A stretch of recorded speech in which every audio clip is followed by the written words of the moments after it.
कांग्रेस का हाथ आतंकवादियों के साथ, ये अभी तक बीजेपी के लोग बोलते थे, लेकिन आज ये बात बोली है कांग्रेस के ही नेता, सीनियर नेता मनीष तिवारी ने। जी हां, ये आरोप कांग्रेस पर है कि जब मुंबई में 26/11 पर पाकिस्तान के आतंकवादियों ने हमला किया था मुंबई में, उसके बाद हमारे देश से एक मांग उठी थी सेना की तरफ से कि इतना बड़ा षड्यंत्र, इतनी बड़ी जो ये साजिश की गई और जिस तरह का बड़ा हमला देश के ऊपर हुआ, इसका बदला हमको लेना चाहिए। और इसके लिए उस समय जब मनमोहन सिंह प्रधानमंत्री थे, उस समय ये सेना के जो एयर चीफ मार्शल है, एयरफोर्स के एयर चीफ मार्शल हैं, उन्होंने ये कहा था कि हम पूरी तरह सक्षम हैं कि आतंकवादियों के जो ठिकाने हैं उन पर हम हमला कर सकें और उनको नेस्ता नाबूद कर सकें। मनीष तिवारी ने अपनी किताब, वो जो किताब का नाम है 10 फ्लैश पॉइंट 20 ईयर्स, यूपीए सरकार पर उन्होंने सवाल उठाया इस किताब में, और उन्होंने 10 पॉइंट्स जो कहा है, 10 फ्लैश पॉइंट 20 ईयर्स, 20 साल के शासन के दौरान में जो उन्होंने उद्धृत किया है, उसमें 26/11 के हमले को किया है।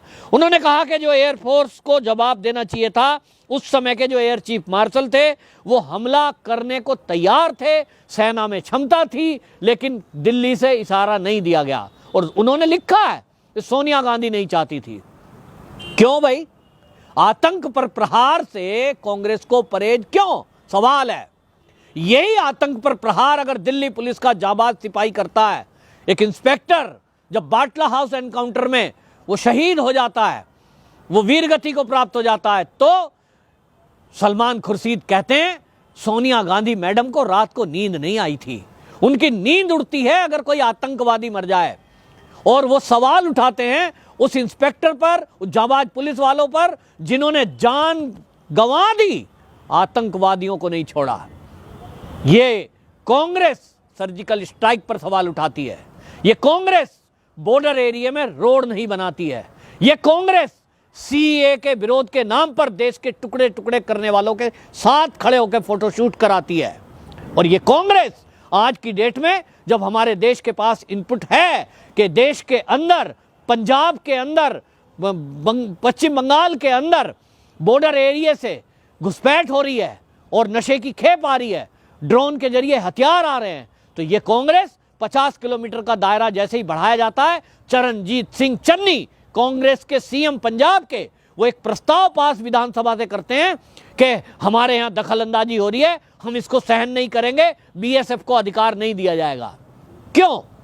आतंकवादियों पर प्रहार आप करेंगे नहीं, आप उनके खिलाफ कोई कार्रवाई करेंगे नहीं, नशाखोरों के खिलाफ आप कार्रवाई करेंगे नहीं। धारा 370 को लगा के आपने रखा, 35A को आपने लगा के रखा, 3 साल के लिए लगी थी, 65 साल आपने लगा के रखा, मोदी जी ने हटाई, तो आप धमकी देते हो, कोई तिरंगा उठाने वाला नहीं बचेगा। आज सरकार के विरोध में खड़े होते हो। अगर इस देश में रोहिंग्या घुसपैठियों को मार भगाने के लिए, वापस उनके देश में फेंक आने के लिए, अगर मोदी सरकार जो सीए लेकर आ रही थी, उस समय आप विरोध में खड़े हो गए। आप जो है ये कहेंगे कि हम अपने राज्यों में इसको लागू नहीं करेंगे। ये क्यों? क्या आपको घुसपैठिए प्यारे हैं? क्या आपको रोहिंग्या प्यारे हैं? इस देश के जो नागरिक हैं उनसे प्यार नहीं है? आतंकवादियों पर प्रहार हो, ऐसी कोई कोशिश कांग्रेस ने की नहीं की। क्यों नहीं की? आज उन्हीं के लोग सवाल उठा रहे हैं। सलमान खुर्शीद सवाल उठाते हैं, वो तुलना कर रहे हैं आरएसएस की बोको हरम से। उनको यही पता नहीं है बोको हरम आतंकवादी संगठन है। आप एक देशभक्त संगठन से, जो देश के लिए 1925 से, सन 1925 से आज तक काम कर रहा है, जिसने देश की सेना का युद्ध के हालात में मदद के लिए हाथ बढ़ाया और मदद की है, ऐसे संगठन को, जो देशभक्तों की एक टोली है, उसको आप बोको हरम और आईएस से तुलना करते हैं? किसको लाभ देना चाहते हैं? आतंकवादियों को। क्यों? ये समझ से परे है। इसका उत्तर तो राहुल गांधी और सोनिया गांधी को ही देना पड़ेगा कि अब आपके कांग्रेसी, आपके राजीव गांधी के समय के पुराने नेता, वो आपके ऊपर सवाल उठा रहे हैं। वो आपके ऊपर सवाल उठा रहे हैं क्योंकि कांग्रेस का भविष्य कुछ दिखाई नहीं दे रहा है। कैप्टन अमरिंदर सिंह सीएम रहे पंजाब के, उन्होंने सवाल उठाया कि एक ऐसे व्यक्ति को पंजाब का अध्यक्ष बना दिया गया जिसके संबंध पाकिस्तान के प्रधानमंत्री से हैं, वहां के सेना के जनरल ने से वो जफ्फियां पाता है। वो कहता है इमरान खान तो साडा यार है, तो यार है तो हमारे सेना पर गोलियां क्यों? अपने यार से कहो ना, बॉर्डर में नशाखोरी की खेप क्यों भेजी जा रही है? ड्रोन से हथियार पंजाब में क्यों गिराए जा रहे हैं? पंजाब के चुनाव में हिंसा कराने के लिए? क्यों कांग्रेस सपोर्ट कर रही है फर्जी किसान आंदोलन को? क्यों चला देना चाहती है? जहां लोगों को काटा जा रहा है, कहीं बलात्कार हो रहे हैं, तो कांग्रेस का हाथ आतंकवादियों के साथ? इस सवाल है, ये क्वेश्चन मार्क है, और इसका जवाब सोनिया गांधी को देना पड़ेगा कि उन्होंने 26/11 हमले के बाद अगर हमारी देश की सेना तैयार थी आतंकवादियों को सबक सिखाने के लिए, पाकिस्तान को सबक सिखाने के लिए, आपने क्यों रोका? क्या मंशा थी? क्या आतंकवादी इस देश में आते रहे, आतंकवाद इस देश में बढ़ता रहे, घुसपैठ इस देश में होती रहे? आपकी ये मंशा है? क्या आप चाहती हैं देश कमजोर हो? तो मैं कभी इस तरह का सवाल नहीं करता, लेकिन लोग सवाल कर रहे हैं। वो कहते हैं इटली से आई हैं, इनको इस देश से क्या लेना देना, इस देश की रक्षा को खतरा हो जाए।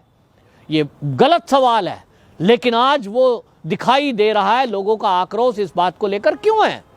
लेकिन कांग्रेसियों की बुद्धिमत्ता देखिए, उनकी बुद्धि को क्या हो गया है। सब पीछे खड़े हैं लाइन लगा के, मैडम जी जो कहेंगी वही होगा, तो ये करिए। आप बीएसएफ का विरोध कर रहे हैं, क्यों पंजाब के? अरे भाई, देश की बीएसएफ है, देश का सुरक्षा बल है, अगर वो नशाखोरों पर, आतंक पर प्रहार करना चाहता है, आप सपोर्ट क्यों कर रहे हो? ये फर्जी किसान नेता जो आज बॉर्डर पे दिल्ली के बैठे हैं और जगह जगह, ये पंजाब हो हरियाणा हो, उत्पात मचा रहे हैं, ये खालिस्तानी मूवमेंट चलाने वालों के हाथ की कठपुतली बन रहे हैं। फिर से ये आतंकवाद को इस देश में पैदा करना चाहते हैं, भिंडरावाला की फोटो को लहराते हैं, लाल किले का तिरंगे का अपमान करते हैं, और ऐसे लोगों के साथ खड़े होकर कांग्रेस कहती है ये आंदोलन हम चलवा रहे हैं। राहुल गांधी उनकी भाषा बोलते हैं, पक्ष में भाषण देते हैं कि मोदी जी किसानों की आगे हार गए, मजाक उड़ा रहे हैं देश के प्रधानमंत्री का। एक ऐसे प्रधानमंत्री का जिसने बॉर्डर एरिया को सशक्त किया, जिसने देश की सेनाओं को सशक्त किया, देश की सेना को राफेल दिए, देश की सेना को बढ़िया वाली राइफलें दी, और आपने तो पहनने लायक जूते तक नहीं दिए थे साहब।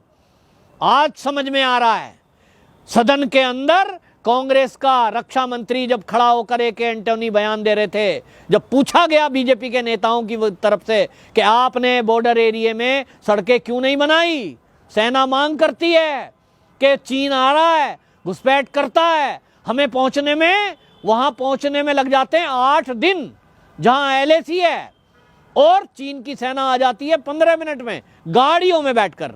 हमें जाना पड़ता है पहाड़ी पे चढ़ के ऊपर, और उस रास्ते में जितनी देर में हम पहुंचते हैं इतनी देर में तो घुसपैठ हो चुकी होती है, फिर निकालने में दिक्कत पैदा होती है। तो एक एंटनी साहब ने खड़े होकर कहा था हमने बॉर्डर एरिया पे सड़कें इसलिए नहीं बनाई क्योंकि हम देख रहे थे चीन की सेना आने में फिर टाइम लगेगा। ये सोच देखिए, हमारे देश को कमजोर करने का पूरा षड्यंत्र किया गया। आज इस षड्यंत्र का खुलासा जब एक कांग्रेसी ने किया है, पहली बात तो मैं मनीष तिवारी का पहली बार ये धन्यवाद कहना चाहता हूं, उनको धन्यवाद करता हूं। कम से कम एक कांग्रेसी का, एक सनातनी का हृदय जागा, उसके अंदर की अंतरात्मा जागी, देशभक्ति जागी, तो उन्होंने अंदर सोनिया मैडम का ये खुलासा किया है। और कांग्रेसी नेताओं को भी चाहिए कि जागो, और देश हित में जो आज मोदी सरकार फैसले ले रही है उसके साथ खड़े हो, हमारी सेनाओं को मजबूत करने के लिए देश के साथ खड़े हो। और ये जो फर्जी किसान नेता के नाम पर देश में उत्पात मचाना चाहते हैं, देश के बॉर्डर को घेर कर करोड़ों अरबों रुपए का इन्होंने दिल्ली का जो नुकसान किया है, यहां जो उत्पात मचाने की नीयत से हैं, ऐसे लोगों का साथ देने वाली पार्टी को छोड़ो और देशभक्त के साथ टीम में खड़े हो जाओ। आने वाला भविष्य इस कांग्रेस को, सोनिया गांधी को, राहुल गांधी को, प्रियंका गांधी को कभी माफ नहीं करेगा, क्योंकि जब इतिहास लिखा जाएगा ना कुछ दिन बाद, उसमें लिखा जाएगा कि एक थी कांग्रेस। आपको बता रहा हूं, ज्यादा लंबी बात नहीं है। एक अब 2024 में कांग्रेस जीरो हो जानी है, जीरो। तो इतिहास लिखा जाएगा 24 के बाद, तो लिखा जाएगा एक थी कांग्रेस। क्या थी कांग्रेस? जैसे मनीष तिवारी जी ने पॉइंट टू पॉइंट कहा है कि ये वो थी कांग्रेस कि आतंकवादियों पे प्रहार के लिए सेना को अनुमति नहीं दी, सेना के अपमान करने के लिए सर्जिकल स्ट्राइक पे सवाल उठाया, हमारे जो जवान थे उन जवानों को दुश्मन देश की सेना जब गोलियां मार रही थी उनको झप्पी पा रहे थे इनके प्रदेश अध्यक्ष। ये इतिहास लिखा जाएगा। तो जो सनातनी हैं, जो देशभक्त हैं, वो जागें, जरा अपना स्वाभिमान जगाएं कि आज देशभक्तों की एक सरकार केंद्र में आई है, मोदी जी के रूप में, अमित शाह के रूप में, उनके साथ खड़े हों, वरना ये देश और ये देश का भविष्य आपको कभी माफ नहीं करेगा। वंदे मातरम।